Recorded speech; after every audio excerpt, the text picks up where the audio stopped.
Just gone through 9 o'clock now in London, taking a look at the EU morning rundown for Monday 17th of August 2009. So far the market's off to a bit of a negative start, with equities down and fixed income higher across the board, and risk appetite pretty much diminished in the FX pairs as dollar index trading up at its session highs. That's stemming then from the negative sentiment what we saw in the Michigan survey in the US spilling over into the Asian equity markets, where even in spite of their latest GDP coming in at growth of 0.9%, which was just shy of the analyst expectation of 1%, again quite a reversal there following France and Germany last week. Japan returning to growth. That did prompt some profit taking though in the equity markets. The Nikkei fell some 3% roughly at the close, with the Shanghai Composite also down 5.8%, its lowest close in November, as mentioned as well, following the losses that we saw on Wall Street last week. Allied to that as well, a couple of pieces over weekend's press, but are also heightening some of the fears in the market at the moment. From the Sunday Times, they report that one of the biggest banks in Florida, Colonial Bank, which had $25 billion worth in assets, has been shut down by regulators and its assets sold to a rival in a move that underlines the continued frailty in the American banking system at the moment. Colonial Bank, the Floridian bank, is the 5th largest bank to go under in the US. Allied to that as well, in Europe, ECB's Axel Weber said that German economy has bottomed out, but warned that the financial crisis may not yet be over. That was in the Deutsche Zeitung newspaper.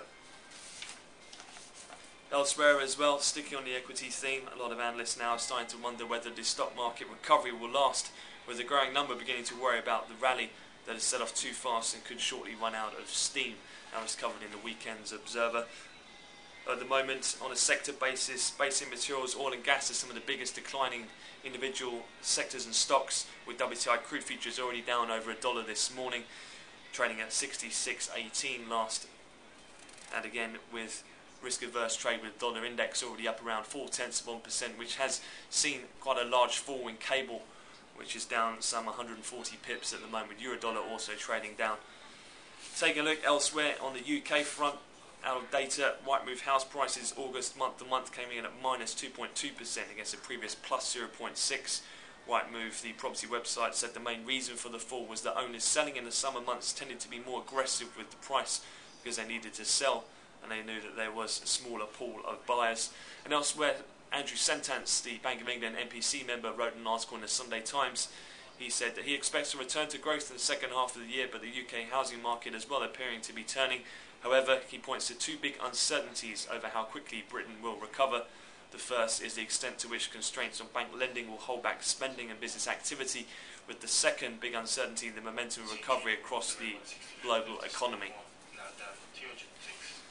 Taking a look then at the rest of today's schedule, we're going to be looking out for Eurozone trade balance at 10 o'clock, followed by 1:30s out of the US will be the Empire Manufacturing Report, followed by TICS data at 2, then the US NAHB Housing Market Index will be at 6 o'clock London time, so midday in Chicago. On the auction front, today is reverse auctions for both the Bank of England. They're targeting 2025 to 2032 durations, and we'll also see a Fed outright Treasury coupon purchase in the shorter end 2013 to 2016 later on this afternoon.